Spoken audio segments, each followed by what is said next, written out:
Hello दोस्तों, नमस्कार, जय हिंद, जय भारत। मैं आपके अपने चैनल एम एजुकेशन सफर पर आशा करता हूं सब ठीक होंगे, अपने अध्ययन कार्य में जुटे होंगे। दोस्तों, मेरा आज का जो टॉपिक है वह भारतीय भूगोल का बहुत ही महत्वपूर्ण टॉपिक है। उस टॉपिक का नाम है भारत की जनजातियां। कौन सा है? भारत की जनजातियां। यहाँ से हर एग्जाम में, चाहे आप पीसीएस का एग्जाम दे रहे हो, टीजीटी का एग्जाम दे रहे हो, या कोई वनडे एग्जाम आप दे रहे हो, चाहे उत्तर प्रदेश का हो या किसी भी स्टेट का हो या सेंटर का एग्जाम हो, तो यहां से कोई ना कोई क्वेश्चन आपको हर एग्जाम में देखने के लिए मिल जाएगा। इसलिए यह टॉपिक एग्जाम की दृष्टि से बहुत ही महत्वपूर्ण है। आइए हम इसका अध्ययन करते हैं। लेकिन आपसे मेरी गुजारिश है कि आप मेरे चैनल को अधिक से अधिक शेयर कर दीजिए, अपने दोस्तों के साथ सब्सक्राइब कर लीजिए, लाइक कर लीजिए, कमेंट्स कर दीजिए प्लीज। आइए देखते हैं इस टॉपिक के साथ। तो सबसे पहले मेरा टॉपिक यह है कि जो जनजाति कहते किसे हैं। जनजाति जो शब्द है वह एक सामाजिक समुदाय के लिए प्रयोग होता है। अगर हम इंटरनेशनल लेवल पर देखेंगे, एक अंतर्राष्ट्रीय स्तर पर देखेंगे, तो जो जनजाति शब्द है वह जो एक सामाजिक समुदाय होता है उसके लिए प्रयोग किया जाता है। लेकिन भारत में इसका प्रयोग, भारत में इस जनजाति शब्द का प्रयोग एक आदिवासियों के लिए किया गया है। किसके लिए? आदिवासियों के लिए किया गया है, जो एक संवैधानिक पद है। क्या है? संवैधानिक शब्द है, संवैधानिक पद है। फिर सुनिए, एक बार फिर समझिए, जो जनजाति शब्द है वह अंतर्राष्ट्रीय स्तर पर इसका प्रयोग सामाजिक समुदाय के लिए प्रयोग किया जाता है। सामाजिक समुदाय के लिए प्रयोग किया जाता है। लेकिन भारत में जनजाति शब्द का प्रयोग आपके एक जो जनजाति होती हैं उनके लिए प्रयोग होता है। यह एक संवैधानिक पद है या संवैधानिक शब्द है। तो आइए इसका हम अध्ययन करते हैं, क्योंकि भारत में इसका प्रयोग एक आदिवासियों के लिए प्रयोग किया जाता है। तो इसके लिए सबसे पहले आप एक पॉइंट लिख लीजिए, आदि जनजाति कैसे किसे हैं। जनजाति शब्द की परिभाषा में आप देखेंगे, देखिए, विश्व स्तर पर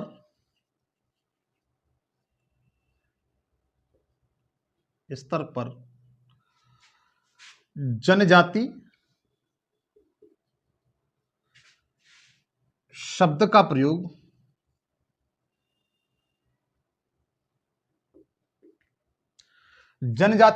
प्रयोग सामाजिक समुदाय के लिए प्रयोग किया जाता है। सामाजिक समुदाय के लिए प्रयोग किया जाता है।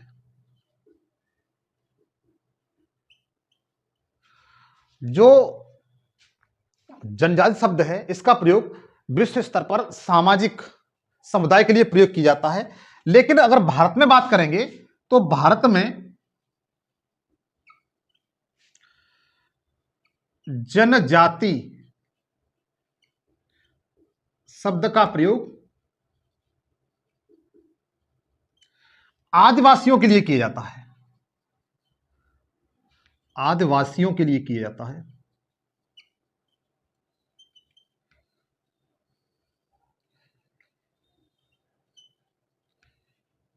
है। आदिवासियों के लिए किया जाता है। यह एक संवैधानिक पद है। क्या है?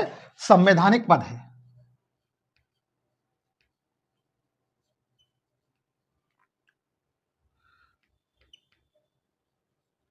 इसको आप नोट कर लीजिए, आप इसे नोट कर लीजिए। मैं आपको यह बताऊंगा कि भारत में कौन कौन सी जनजाति है, कौन कौन सी जनजातियां हैं, उनकी क्या क्या कल्चर है और किस किस राज्य में पाई जाती हैं। देखिए, सबसे पहले आप यहां से कैसे कैसे क्वेश्चन बनते हैं वो आप देखिए। पहला पॉइंट तो यह है कि कोई जनजाति दे दी जाएगी और पूछा जाएगा कि आप ये बताइए कि यह जनजाति कौन सी राज्य में पाई जाती है, कौन से स्टेट्स में पाई जाती है, कौन से केंद्र शासित प्रदेश में पाई जाती है। दूसरा, उनकी संस्कृति क्या है, उनकी संस्कृति क्या है। संस्कृति से संबंध क्वेश्चन पूछे जाते हैं। इस तरह से 2 से 3 प्रकार के इसमें क्वेश्चन आते हैं, आपको देखने के लिए मिलेंगे, तो आप इसे नोट कर लीजिए।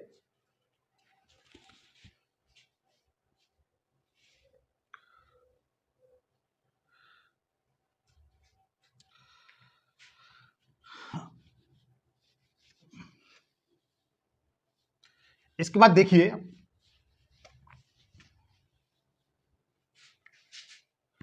भारत में आते हैं हम लोग 2011 की जनगणना के अनुसार।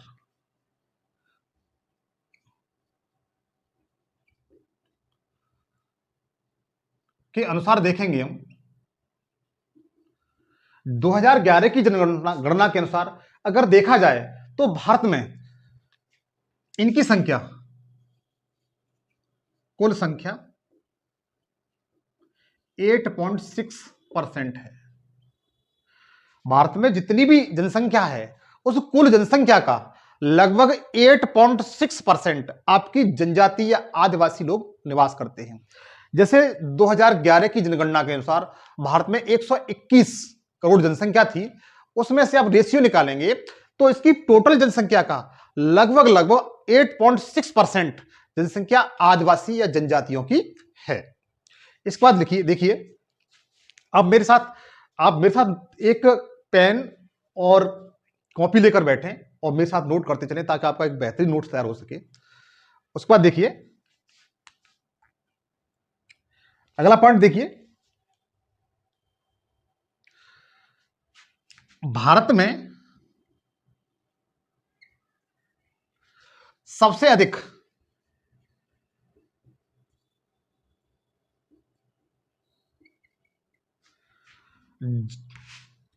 जनजाति वाला राज्य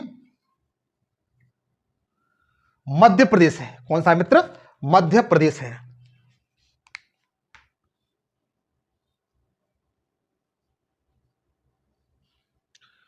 भारत में सबसे अधिक जो जनजातियों की संख्या पाई जाती है वो मध्य प्रदेश राज्य में पाई जाती है।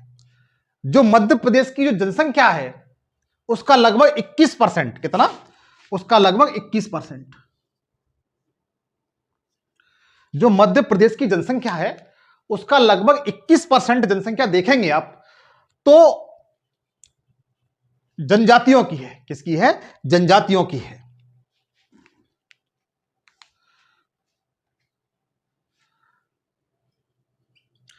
ये तो मैंने आपको राज्य बताया।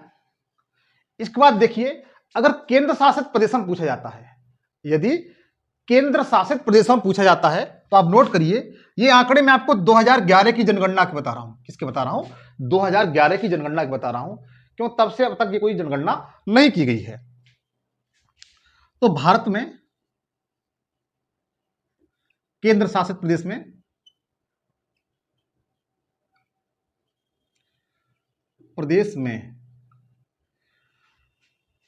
परसेंट की दृष्टि से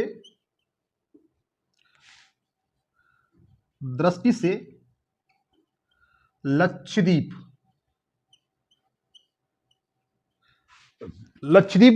इसकी राजधानी कावारत्ती है, इस पर पाई जाती है। किस पर पाई जाती है? लक्षद्वीप पर इसकी जनसंख्या सबसे अधिक है, जो लगभग 1 सेकंड, लक्षद्वीप पर है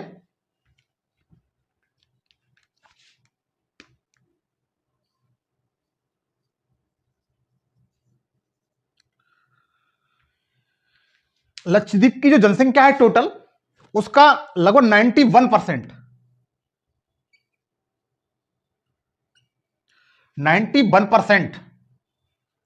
जनसंख्या जनजातियों की है। किसकी है? जनजातियों की है। भारत में केंद्र शासित प्रदेश में सब परसेंट की दृष्टि से लक्षद्वीप पर सबसे अधिक जनसंख्या पाई जाती है, सबसे अधिक। तो यह मित्र आपको क्लियर हो गया कि भारत में सबसे अधिक जो जनसंख्या पाई जाती है जनजातियों की वो मध्य प्रदेश में है। केंद्र शासित प्रदेश में आप देखेंगे तो वह लक्षद्वीप का पहला स्थान है। इसे आप नोट कर लें।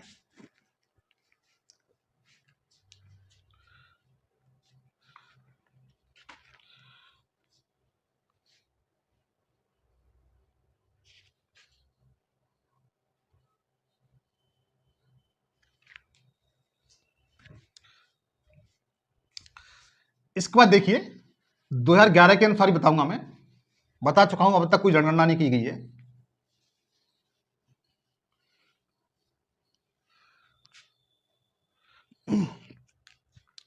दो 2011 की जनगणना के अनुसार अगर आप देखेंगे तो दिल्ली, हरियाणा,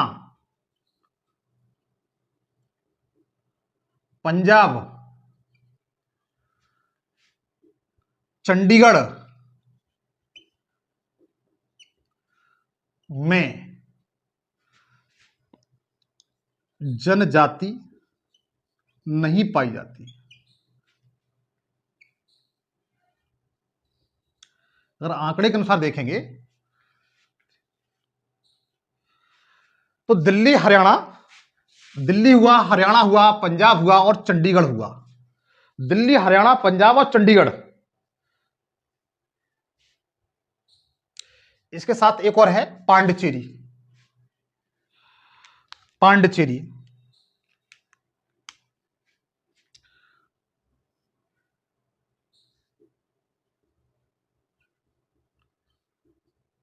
दिल्ली, हरियाणा, पांडिचेरी, पंजाब और चंडीगढ़।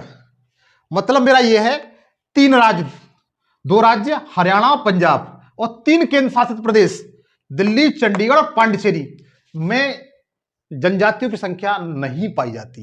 ये 2011 की जनगणना के आंकड़े आपको बताते हैं। फिर एक बात याद रखिए, दिल्ली, हरियाणा, चंडीगढ़, पंजाब और पांडिचेरी में एसटी की समुदाय की जनसंख्या नहीं पाई जाती। तो आप नोट कर लीजिए इसे।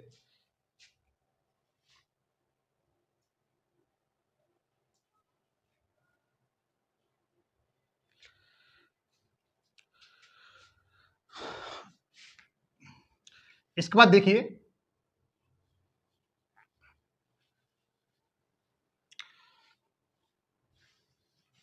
बाद देखिए आप भारत में सबसे अधिक किस जनजाति के लोग निवास करते हैं। क्वेश्चन पूछा जाता है, अक्सर परीक्षा में देखने के लिए आपको मिलता है कि भारत में सबसे अधिक किस जनजाति के लोग निवास करते हैं। तो देखिए आप,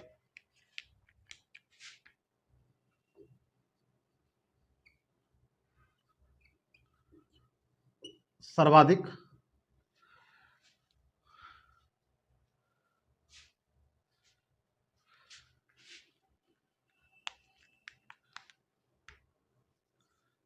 भील जनजाति,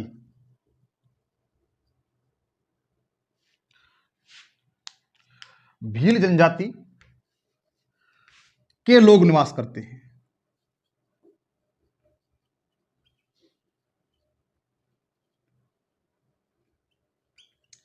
भारत में जो जनजातियों की संख्या में देखेंगे, सबसे ज्यादा जो भील समुदाय की जनसंख्या है वो सबसे ज्यादा है। भील समुदाय की जनसंख्या सबसे ज्यादा है, जो लगभग 1.7 करोड़ है। कितनी मित्र? 1.7 करोड़ है। भारत में सर्वाधिक भील जनजाति की संख्या सबसे ज्यादा पाई जाती है। इनकी संख्या भारत की कुल जनसंख्या 2011 के अनुसार देखा जाए 121 करोड़ में, इसमें 1.7 करोड़, लगभग 2.2 करोड़ के समथिंग आपकी भील समुदाय की जनसंख्या पाई जाती है। और कुल भारत की जनसंख्या लगभग 8.6% जनजाति निवास करते हैं। इसके बाद जो दूसरा स्थान है वो गौड़ का आता है। दूसरे स्थान पर कौन सी है? दूसरी जनजाति कौन सी है? गौड़ है। गौड़ जनजाति है। गौड़ जनजाति दूसरे स्थान पर है, जो इनकी संख्या लगभग 1.3 करोड़ है। कितनी मित्र? 1.3 करोड़ है। यह आपको क्लियर हो गया होगा कि भारत में सर्वाधिक जनसंख्या भील जाति की है। अगर जनसंख्या की दृष्टि से देखा जाए तो लगभग 1.7 करोड़ है। दूसरे स्थान पर जो जनजाति निवास करती है वो गौड़ जनजाति है और इनकी संख्या 1.3 करोड़ है। आप इसे नोट कर लीजिए।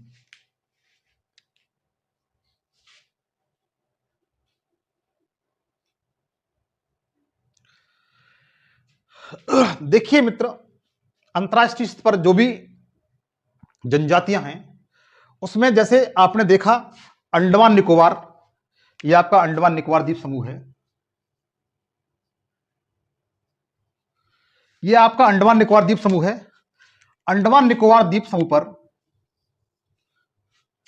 निग्रोड प्रकार की जनजाति पाई जाती है। कौन सी? निग्रोड प्रकार की जनजाति पाई जाती है।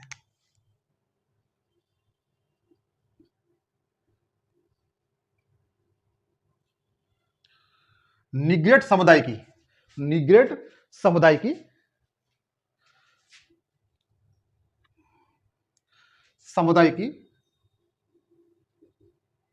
जनजाति पाई जाती है आपकी अंडमान निकोबार द्वीप समूह पर, जिसमें सैमपिन है, ऑन्स है, ये जनजातियां हैं। अभी आपको लिखाता हूं इसमें। इसके बाद देखेंगे आप जो पूर्वोत्तर भारत है, कौन सा? पूर्वोत्तर भारत है ये वाला। पूर्वोत्तर भारत में आप देखेंगे तो मंगोलाइड प्रजाति की जनजाति समुदाय पाया जाता है। कौन सा? मंगोलाइड प्रजाति।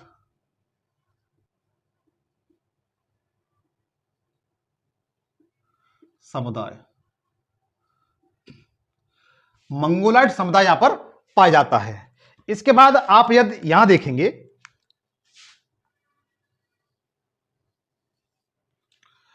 दक्षिण भारत में देखेंगे तो यहां प्रोटो ऑस्ट्रलाइड समुदाय पाया जाता है। प्रोटो ऑस्ट्रलाइड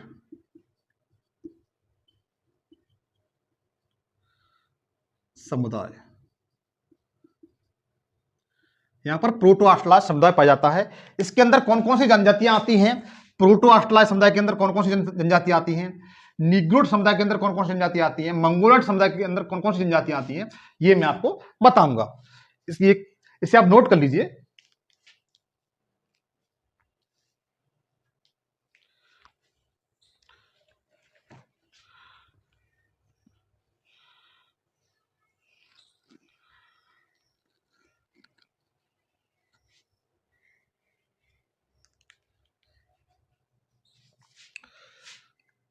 सबसे पहले आप हेडिंग डालिए अंडमान निकोबार द्वीप समूह की जनजातियां। सबसे पहले आप डालेंगे अंडमान निकोबार द्वीप समूह की जनजातियां।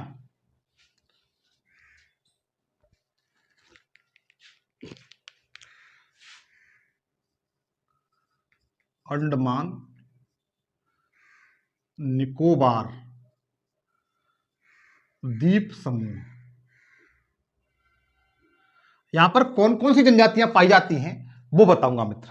यहां पर कौन कौन सी जनजातियां पाई जाती हैं वो आपको बताऊंगा। यहां पर निग्रोड समुदाय पाया जाता है। समुदाय कौन सा है? अंतरराष्ट्रीय स्तर वाला निग्रोड समुदाय है। इसके अंदर कौन कौन सी जनजाति हैं वो आपको बताऊंगा मैं।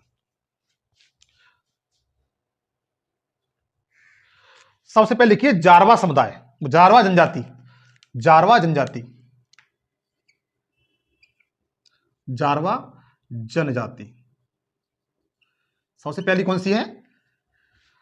जारवा जनजाति है, अंडमान निकोबार द्वीप समूह पर पाई जाती है। इसकी विशेषता क्या है कि यह भारत की सबसे पुरानी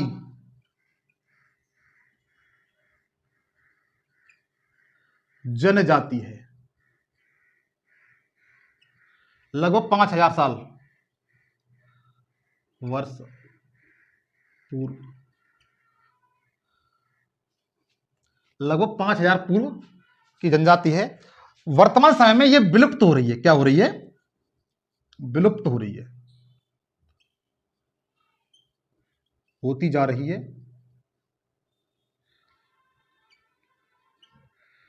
क्या हो रही है मित्र? वर्तमान समय में यह विलुप्त हो रही है। इनकी संख्या लगभग 400 से लेकर के 450 से लेकर के 500 तक बची है। मतलब यह है जो जारवा जनजाति है मित्र आपकी वाली, ये अंडमान निकोबार में पाई जाती है। यह क्वेश्चन मित्र बहुत पूछा जाता है, इंपोर्टेंट क्वेश्चन है कि जारवा जनजाति है वह किस राज्य में पाई जाती है? तो अंडमान निकोबार में पाई जाती है। भारत की सबसे प्राचीन जनजाति है, लगभग 5000 वर्ष पुरानी है ये। वर्तमान समय में विलुप्त होने के कगार पर है। लगभग 400 से 500 लोग इसमें बचे हुए हैं। नोट करिए आपसे।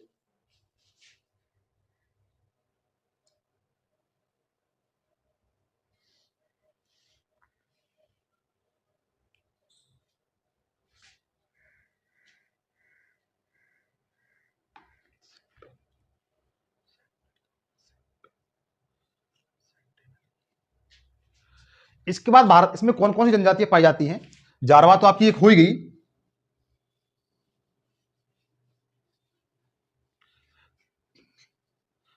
जारवा तो आपकी हो गई। इसके बाद जारवा के बाद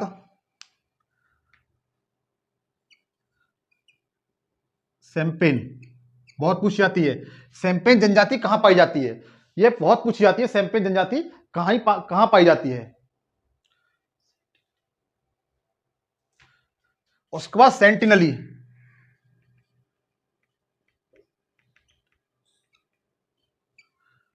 उसके बाद ओंग जनजाति,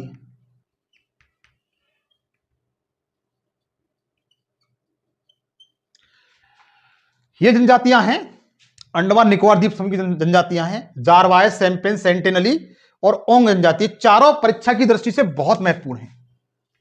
ये इंपोर्टेंट है मित्र, आप कोई भी एग्जाम दे रहे हो, मैं जानता हूं 80% आपको यहीं से देखने के लिए मिलेंगे। जारवा, सेम्पेन, सेंटिनली और ओंग जनजाति अंडमान निकोबार द्वीप समूह की है। कहां की है? अंडमान निकोबार द्वीप समूह की है। ये बहुत पूछी जाती है, आपसे नोट कर लीजिए।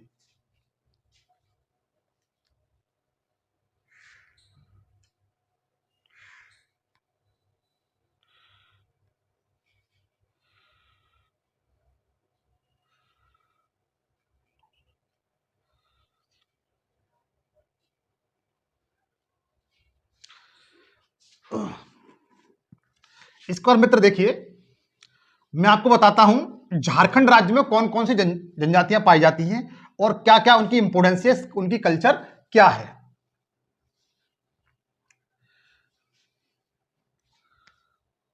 देखिए, झारखंड राज्य की अगली है झारखंड राज्य।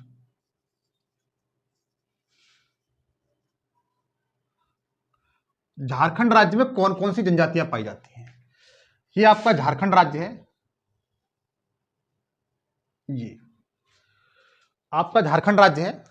यहां से कौन कौन सी जनजातियां पाई जाती हैं बताते हैं आपको।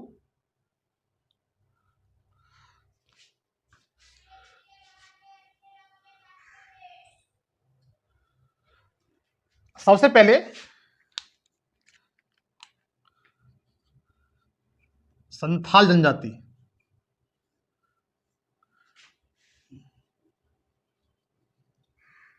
संथाल जनजाति, तो इसमें क्या है, इसकी विशेषता मित्र क्या है? यह झारखंड राज्य की सबसे बड़ी जनजाति है।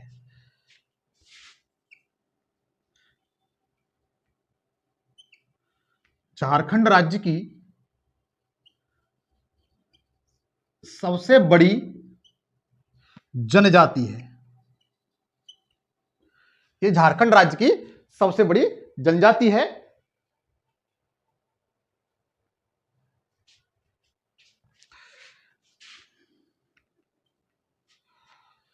इसके बाद झारखंड के बाद यह पश्चिम बंगाल में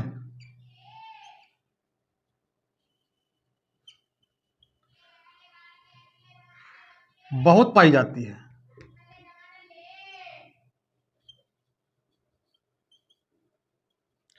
पश्चिम बंगाल में ये बहुत पाई जाती है, सबसे ज्यादा झारखंड में, दूसरे स्थान पर पश्चिम बंगाल में भी ये पाई जाती है। ये जनजाति के जो लोग विवाह करते हैं, विवाह को ये लोग विपुल कहते हैं। क्या कहते हैं? विपुल कहते हैं। इनकी कल्चर क्या है? संथाल लोग विवाह को विपुल कहते हैं।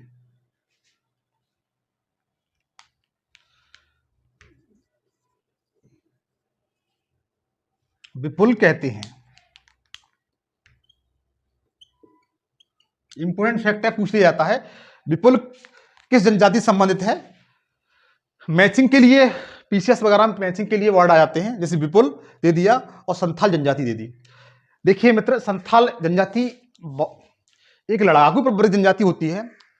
भारतीय इतिहास में इनका बहुत बड़ा महत्व रहा है। अंग्रेजों के छक्के छुड़ाने में इनकी अहम भूमिका थी। तो संथाल जनजाति बहुत अच्छी जनजाति है। झारखंड राज्य में सबसे अधिक पाई जाती है। उसके बाद पश्चिम बंगाल में इनका जो विवाह होता है उसे विपुल कहा जाता है। क्या कहा जाता है? विपुल कहा जाता है।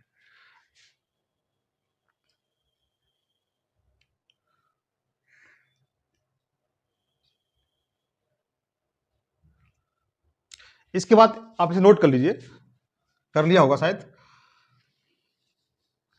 उसके बाद झारखंड में कौन कौन सी जनजातियां पाई जाती है वो बताता हूं मैं।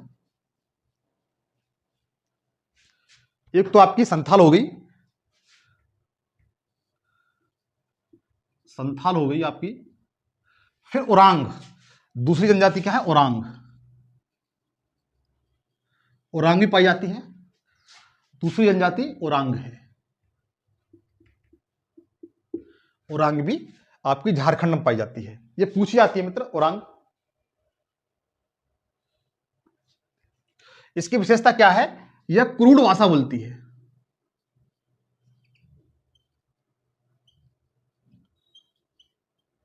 कैसी भाषा बोलती है? क्रूड भाषा बोलती है। ये कैसी भाषा बोलती है? क्रूड भाषा बोलती है।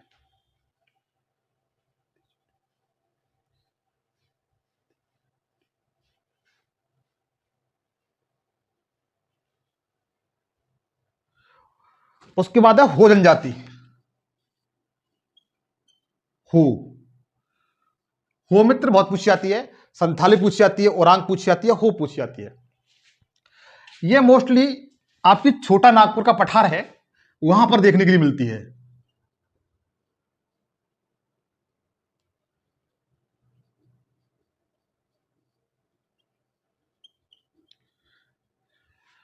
ये छोटा नागपुर का पठार है, उस पर देखने के लिए मिलती है, लेकिन इनकी संख्या झारखंड राज्य में ही सबसे अधिक है।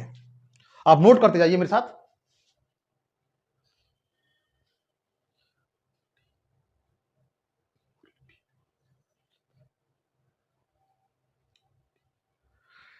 जो मित्र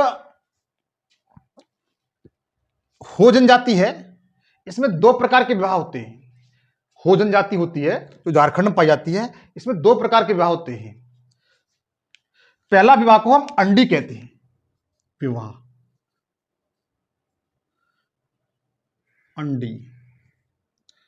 अंडी पहले प्रकार के विवाह क्या कहते हैं? अंडी कहते हैं।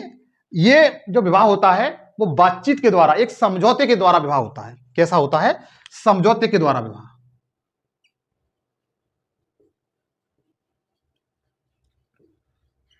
विवाह एक समझौते के द्वारा विवाह होता है। फिर सुनिए, हो जनजाति में दो प्रकार के विवाह प्रचलित हैं। हो जनजाति में दो प्रकार के विवाह प्रचलित हैं। एक तो अंडी विवाह है, यह एक समझौते के द्वारा किया जाता है। इसके बाद दूसरा होता है ओपोरलिप। ओपोरलिप, ओपोरलिप, ओपोरलिप विवाह होता है मित्र। ये लड़कियों का अपहरण करके जबरदस्ती तरीके से विवाह किया जाता है। जो ओपोर विवाह है, जो हो जनजाति के लोग करते हैं, वह लड़कियों का अपहरण करके इस प्रकार का विवाह करते हैं। तो यह अपहरण विवाह है।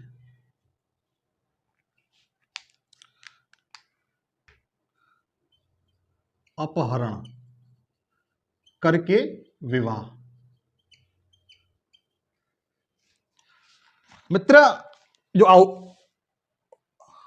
ओपोरलिपिक जो विवाह होता है वो अपहरण करके विवाह किया जाता है। आप इसे नोट कर लीजिए।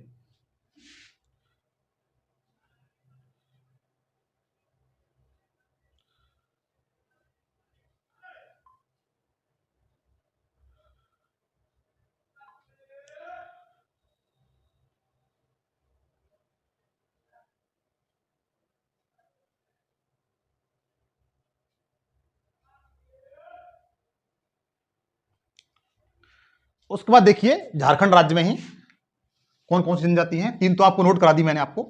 इसके बाद चौथी नंबर की जनजाति है, महत्वपूर्ण है, मुंडा जनजाति।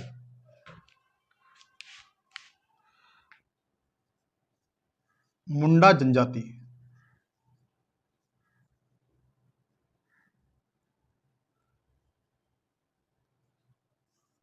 मुंडा जनजाति।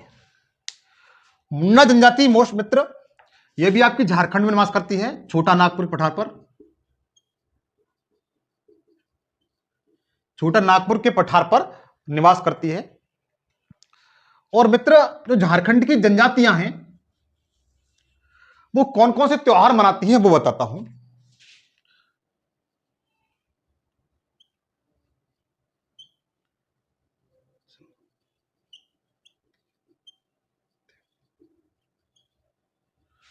झारखंड की जनजातियां कौन कौन से त्योहार मनाती हैं वो आपको बताता हूं मैं।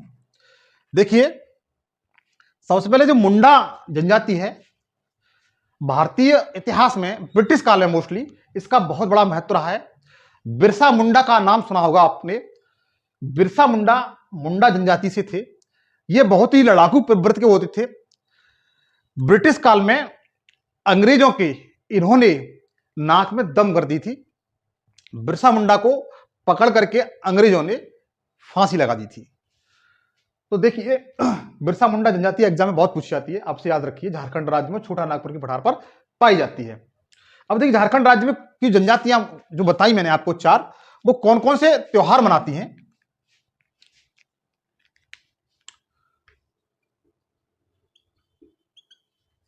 तो उन्हें नोट कर लीजिए, कौन कौन से त्योहार हैं उनको मनाती हैं, उन्हें आप नोट कर लीजिए।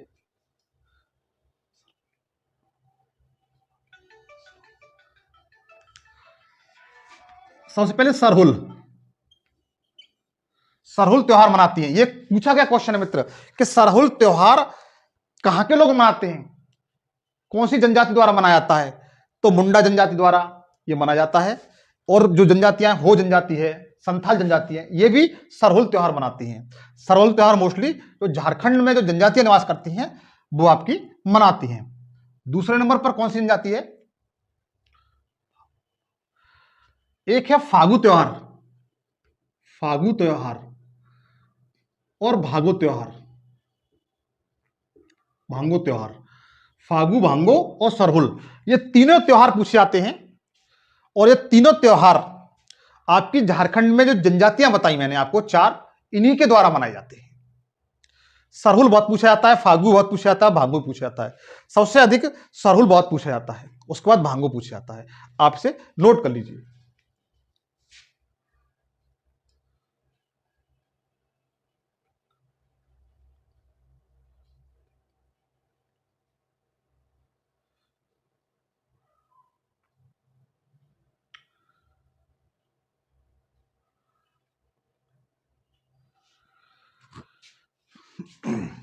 उसके बाद देखिए, एक जनजाति और है, वेंगा जनजाति। वेंगा जनजाति, वेंगा जनजाति मित्र ये भी झारखंड में पाई जाती है। कहां पाई जाती है? झारखंड में ही पाई जाती है। लेकिन सबसे अधिक मित्र जो पाई जाती है वह मध्य प्रदेश में पाई जाती है। सबसे अधिक कहां पाई जाती है? मध्य प्रदेश में पाई जाती है।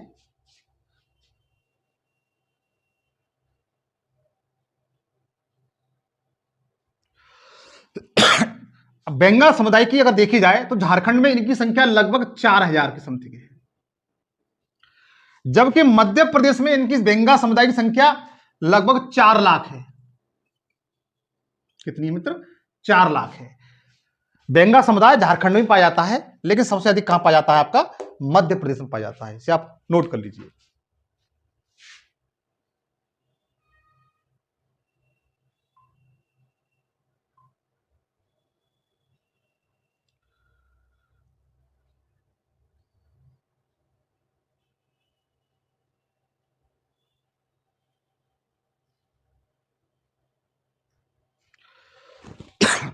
उसके बाद लिखिए मित्र, उत्तर प्रदेश और उत्तराखंड में कौन कौन सी जनजाति पाई जाती है। उत्तर प्रदेश और उत्तराखंड की जनजातियां।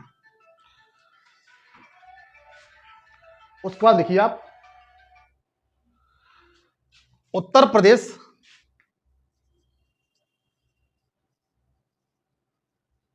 और उत्तराखंड की जनजातियां। उत्तर प्रदेश और उत्तराखंड की जनजातियां, तो कौन कौन सी जनजातियां पाई जाती हैं वो आप नोट करिए।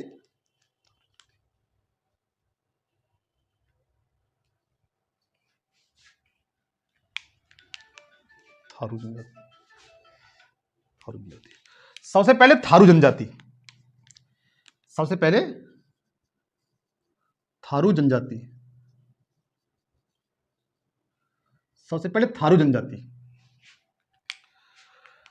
यह जनजाति मित्र जो भारत का तराई क्षेत्र है,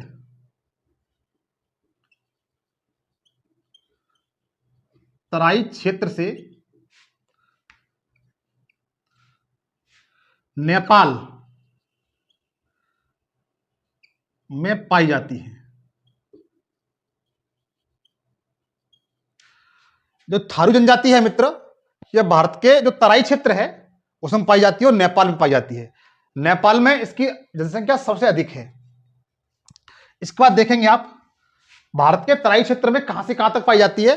यह नैनीताल से लेकर के से गोरखपुर तक, कहां से कहां तक, नैनीताल से लेकर के गोरखपुर तक यह जनजाति पाई जाती है।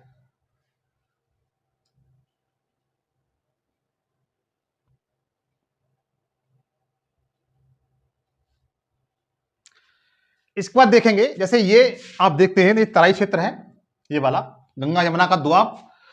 ये जनजाति जो पाई जाती है, जो भारत का तराई क्षेत्र है, यहां से लेकर के गोरखपुर यहां तक, कुछ बिहार में भी ये पाई जाती है, कुछ बिहार में भी ये जनजाति पाई जाती है, आपकी थारू जनजाति है।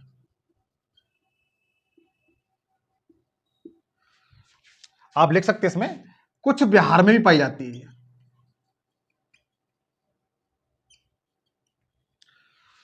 ये स्पष्ट हो गया ये कहां से कहां तक है।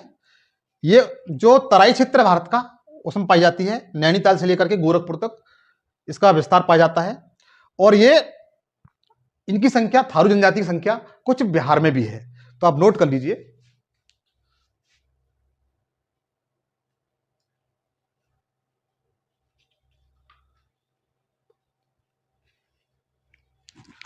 इसके बाद इसकी विशेषता लिखिए थारू जनजाति की।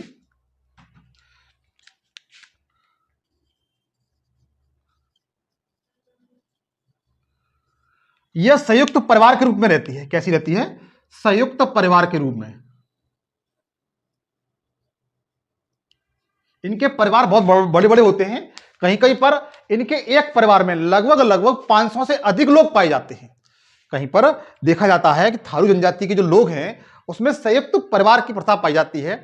इसके बाद इनके एक परिवार में लगभग कहीं कहीं देखा जाता है तो 500 से अधिक लोग होते हैं।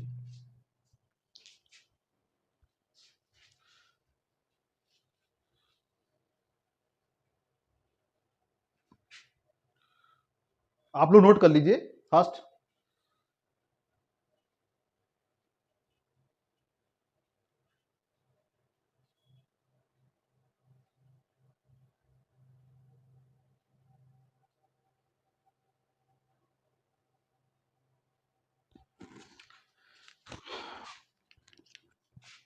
यह उत्तराखंड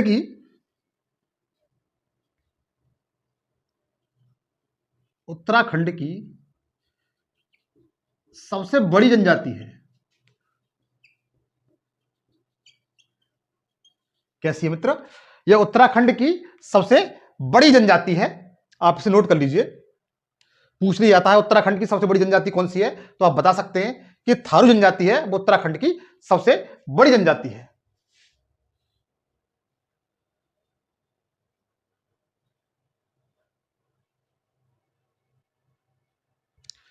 इसमें मित्र एक इंपॉर्टेंट फैक्टर पूछा जाता है, ऐसी कौन सी जनजाति है भारत की जो दीपावली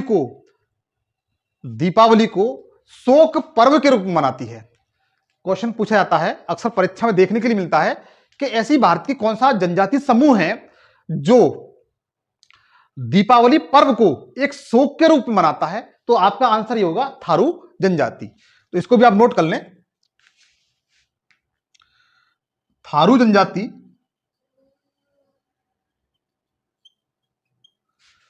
जनजाति दीपावली को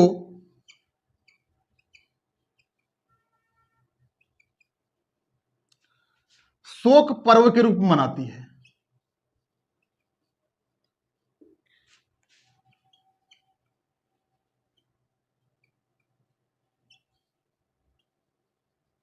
आप इसे नोट कर लें।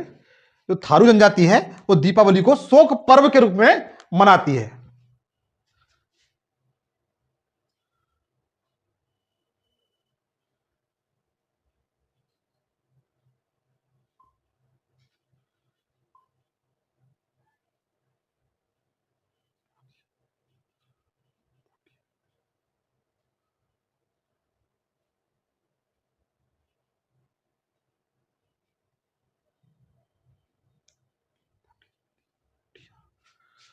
अगला है भोटिया जनजाति।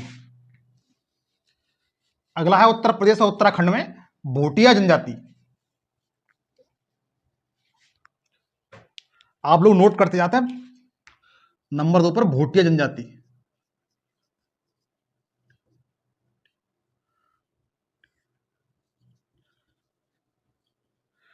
मित्र, एक भोटिया जनजाति होती है, एक भूटिया जनजाति होती है। भोटिया जनजाति है वो भारत के उत्तर प्रदेश और उत्तराखंड राज्य में पाई जाती है, भोटिया जनजाति। लेकिन जो भूटिया जनजाति होती है वो सिक्किम में पाई जाती है। कहां पाई जाती है? सिक्किम में। जैसे ये सिक्किम है, यहां भूटिया जनजाति पाई जाती है। यहां पर कौन सी जनजाति पाई जाती है? भूटिया जनजाति पाई जाती है। यहां पर ओ की मात्रा है, यहां पर बड़े ऊ की मात्रा है। तो बड़े ऊ की मात्रा है, वहां पर भूटिया है। ये कहां पर पाई जाती है? सिक्किम राज्य में पाई जाती है। जबकि भोटिया जनजाति है वो उत्तराखंड और उत्तर प्रदेश में पाई जाती है। आप लिख सकते हैं इसमें उत्तराखंड,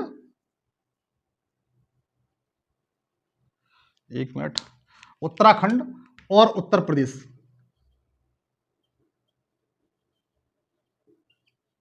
उत्तराखंड और उत्तर प्रदेश में यह जनजाति पाई जाती है।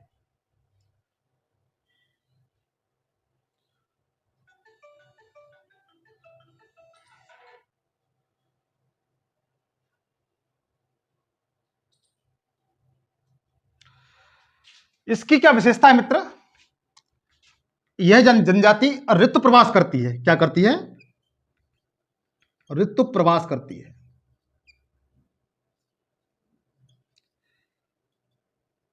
ये जनजाति क्या करती है? ऋतु प्रवास करती है।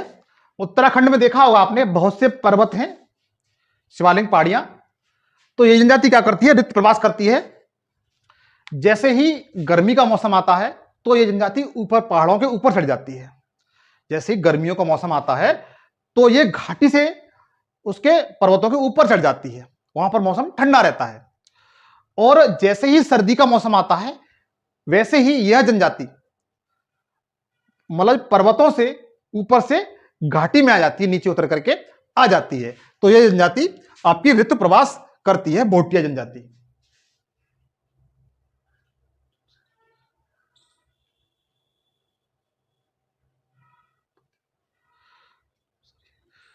उसके बाद लिखिए जौनसारी जनजाति।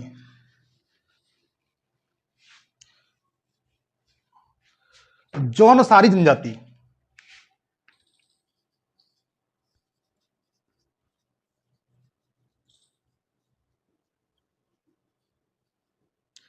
जौनसारी जनजाति, इसमें लिखिए यह उत्तराखंड राज्य की दूसरी सबसे बड़ी जनजाति है।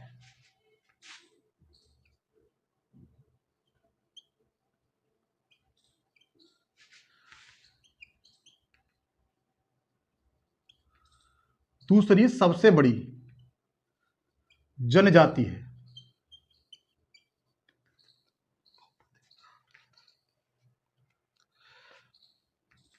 इस जनजाति में बहुपति विवाह प्रचलित है। बहुपति विवाह का मतलब यह होता है, यदि एक परिवार में 4 भाई होते हैं तो उसमें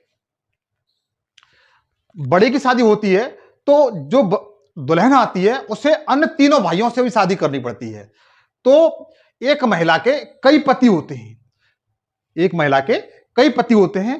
तो ऐसे विवाह को बहुपति विवाह कहा जाता है। क्या कहा जाता है? बहुपति विवाह। जौनसारी जनजाति में बहुपति विवाह प्रचलित है।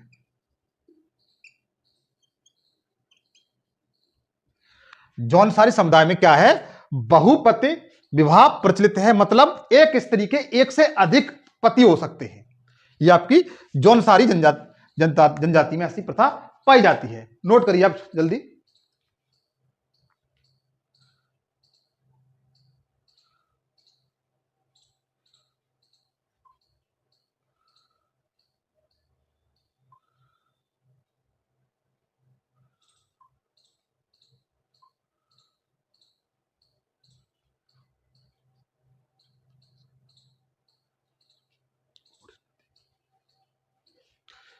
उसके बाद लिखिए गौड़ जनजाति।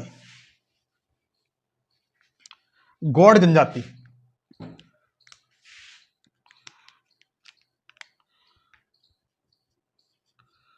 गौड़ जनजाति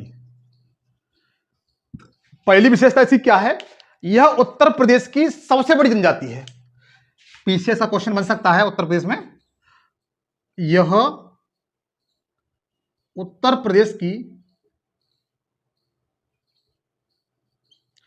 सबसे बड़ी जनजाति है।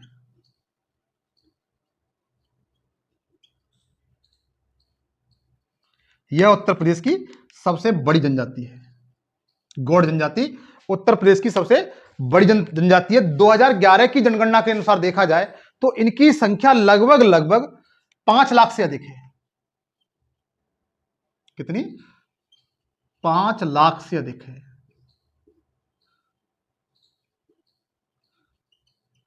दो 2011 की जनगणना के अनुसार देखा जाएगा तो इनकी संख्या लगभग 5 लाख से अधिक है। तो आप नोट करिए इसे।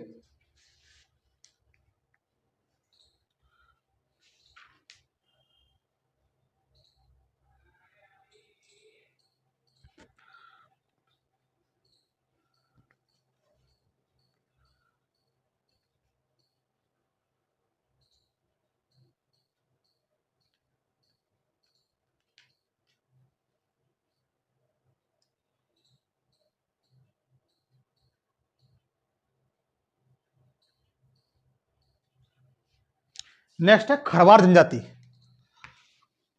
नेक्स्ट है आपकी खरवार जनजाति।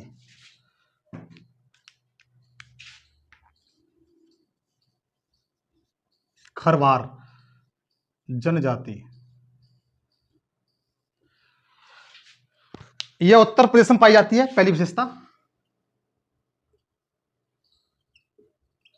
उत्तर प्रदेश में पाई जाती है। दूसरी विशेषता इनकी क्या है? यह क्रोधी प्रकार के होते हैं।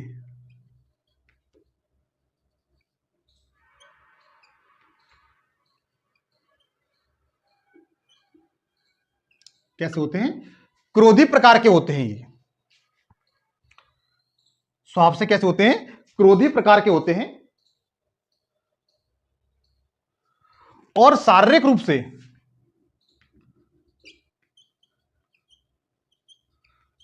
से बहुत मजबूत होते हैं।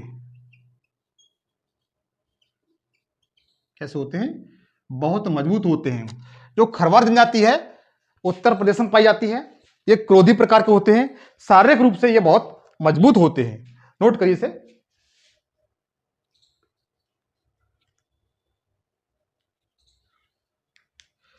इसके बाद यह जनजाति उत्तर प्रदेश के बाद यह जनजाति बिहार, झारखंड,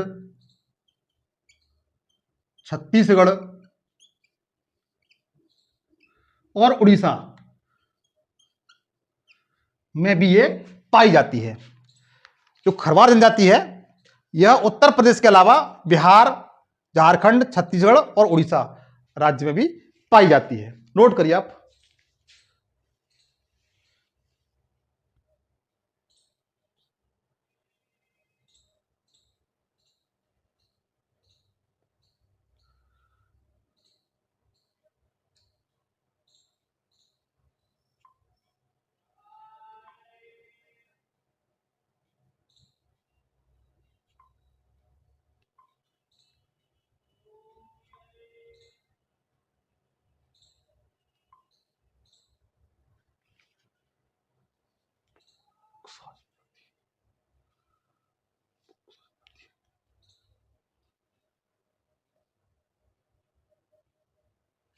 अगला लिखिए,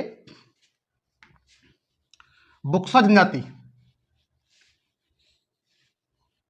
अगला है बुक्सा जनजाति।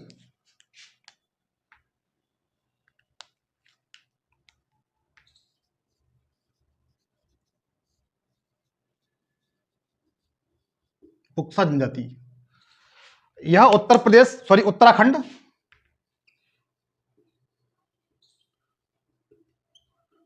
ये मोस्टली कहां पाई जाती है? उत्तराखंड का जो नैनीताल, पिंडोरी जो जिले हैं, चंदौली, इन जिलों में मोस्टली पाई जाती है।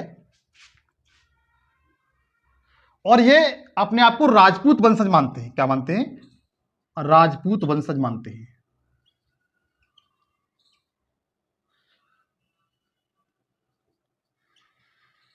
क्या मानते हैं? राजपूत वंशज मानते हैं अपने आप को।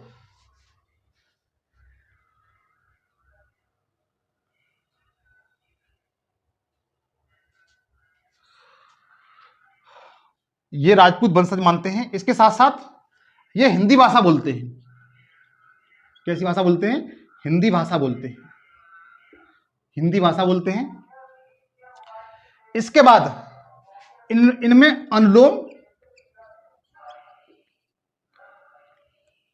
अनुलोम और प्रतिलोम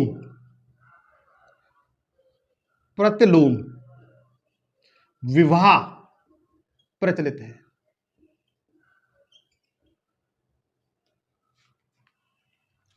जो बुक्सा जनजाति है मित्र, उत्तराखंड में पाई जाती है। पौड़ी गढ़वाल, चंदौली और नैनीताल, टिहरी गढ़वाल आदि जिलों में पाई जाती है। इसके बाद जो बुक्सा जनजाति अपने आप को राजपूतों का वंशज मानती है और मोस्टली ये हिंदी भाषा बोलती है। इसमें अनुलोम और प्रतिलोम, अनुलोम विवाह और प्रतिलोम विवाह। अनुलोम का मतलब यह होता है कि जो लड़का होता है वो उच्च जाति का होता है और लड़की होती है वो निम्न जाति की होती है। जो लड़का होता है वह उच्च जाति का होता है, लड़की होती है वो निम्न जाति का होती है। तो ऐसे विवाह, जब ये विवाह करते हैं तो ऐसे विवाह को अनुलोम विवाह कहा जाता है। इसके अतिरिक्त जो प्रतिलोम विवाह होता है इसका विपरीत होता है, जिसमें लड़की उच्च जाति की होती है, लड़का निम्न जाति का होता है, उसे प्रतिलोम विवाह कहते हैं। तो बुक्सा जनजाति में अनुलोम एवं प्रतिलोम विवाह प्रचलित है। तो मित्र आज के लिए इतना ही काफी है। नेक्स्ट वीडियो में इसका सेकंड पार्ट बनाऊंगा। उसमें कुछ इंपॉर्टेंट फैक्ट होंगे जिसको आपको याद करना पड़ेगा। और मुझे विश्वास है कि यदि आप इसे ठीक तरीके से देख लेते हैं दोनों पार्टों को, तो आपका एक भी क्वेश्चन मेरे वीडियो से बाहर नहीं जाएगा। मुझे विश्वास है, इस बात का दावा भी करता हूं। तो आइए, मैं आप लोगों से सिर्फ एक ही गुजारिश करूंगा कि आप प्लीज मेरे चैनल को अधिक से अधिक शेयर करें, सब्सक्राइब करें, लाइक करें, कमेंट्स करें अपने दोस्तों के साथ। आज के लिए इतना ही। जय हिंद, जय भारत।